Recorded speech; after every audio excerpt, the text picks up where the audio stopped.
What is up, Sunday fams? Welcome back to another video. My name is Flip. I'm Element. And we get together every Sunday to catch up on our favorite Asian drama. Today is Evernight.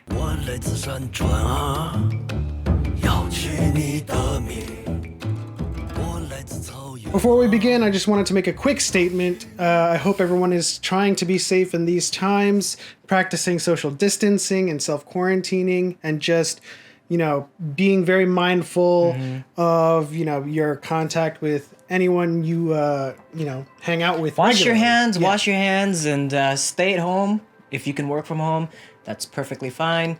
Otherwise, this is an unprecedented kind of event. Yes. So let's be safe. I hope you guys are doing well.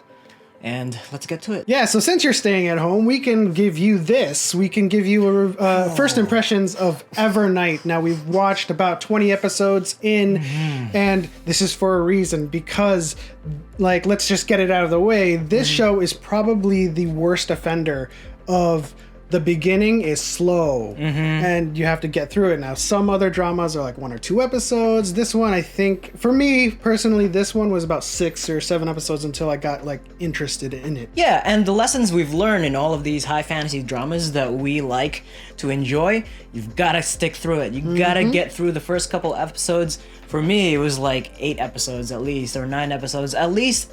After Little Black was killed, that was kind of when things started to take shape. At least after the Yulong gang fight in the first in the kind alley, of display. The big display of majestic sword fighting. And okay, so first, I just want to get through all the 5 levels of cultivation here, and I'm gonna get. I can't even remember them all. I know the first level. I think it's 4. I'm a little shaky on it, right? So the first one obviously is first awareness, or kind of like awareness, right? Awareness. And then I thought there was a perception level, but I think that's just with first awareness, right? So we're just gonna go with Doubtless Realm as the second level, and then we have Knowing Destiny. That's the 3rd level, and then we have See-through level.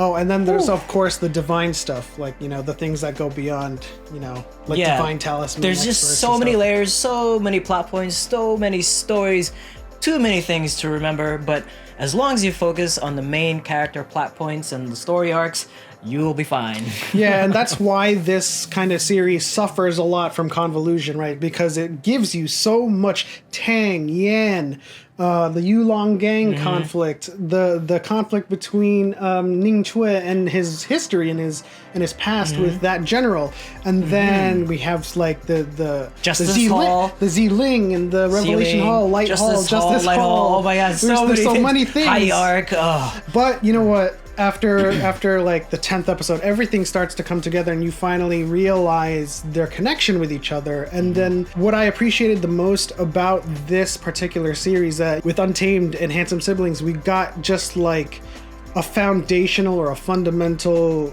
view of cultivation, right? And I feel like this one is taking the long road. We're seeing a lot of it. We're seeing the levels. We're seeing the training. We're seeing everyone from the bottom on up to their most epic displays of power. Oh man, and when you see it, it's so enjoyable. Yes. It's so majestic. It's amazing. It's epic.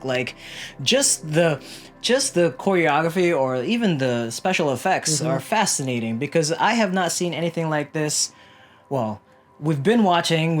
I feel like I'm a novice when it comes to the world of cultivation. It was Untamed, and then it was Handsome Siblings, and now this. I feel like you said, there's just so many layers and so deep. It's hard to focus, but it is starting to get into a more narrow path. We have Ning Chi, we have Yuer, we have Sang Sang, we have Fuji, and all of those stories are coming together and starting to unfold, and you're starting to really root. What is it about that ruffian, that rascal, the guy who goes against the grain that we all, just gravitate towards? Yeah, and that's something that really kind of resonates with me with Ning Chue, because I'm a huge kind of Wei Wuxian.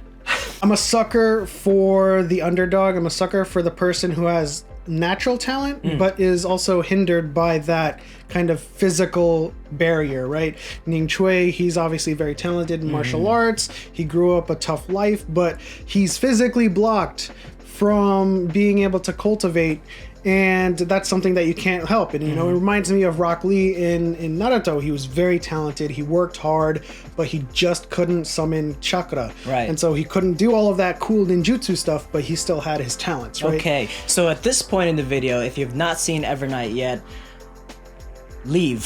Spoiler. Leave. Although alert. we've only been up to 20 episodes, we really want to get into the nitty-gritty of what has happened so far. You just mentioned that all of his acupoints are blocked. Well, they're no longer blocked. Like, he's experienced near death. Yeah, with the Vermilion bird. By the Vermilion Phoenix, whatever that was. Yeah, it melted it and recreated it. And a lot of the things that we're seeing now, it's just kind of like going from 0 to 100 for me, because now we're seeing, or we're introduced to, like, the 12 previous disciples of Fu Zi.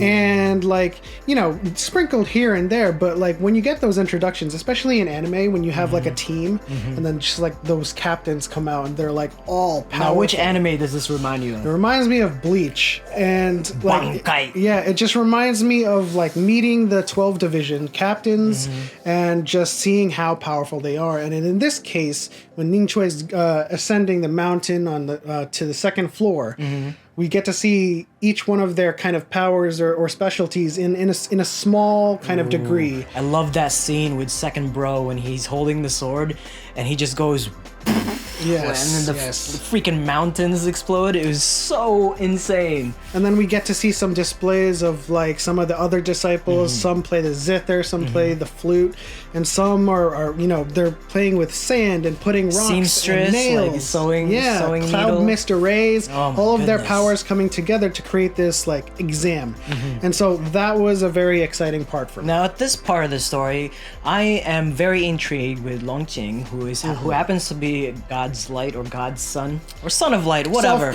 Self-proclaimed, and he's just this devious guy that I'm starting to hate. I thought he was a good guy when I first started watching this show, but he's actually a dick. Yeah, and it's all coming together in terms of, I think, like the overall picture is Tang versus Yan, right? But then on the Yan side, there's Yiling, and then there's the Justice Hall and all those halls, and then Tang, there's the Academy and Fu Zi, and Dao Southgate and Sword Pavilion. That was amazing. I wonder what's gonna happen, because you know Dao Southgate wants Ning Jie to be the successor of the Talisman Mastery.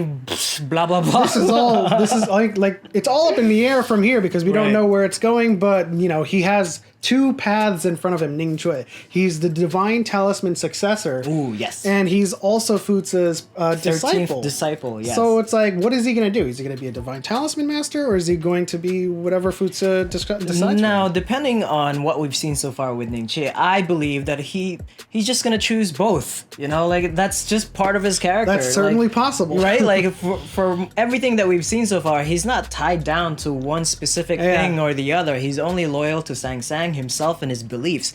And so if he wants to learn under the Divine Talisman whatever or be the 13th disciple, why can't he do both? And we see it in his second floor exam. He got through the firewood gate. He got through all of the tests using unorthodox methods, and it was acknowledged by the disciples. And so he may be kind of like that wild card. Yeah, this is gonna be amazing. We're probably gonna do another video after we've gone through 50 plus episodes of this show. The second season is still airing. The second right now. season is airing right now, and we're so excited. We're getting ourselves into Evernight.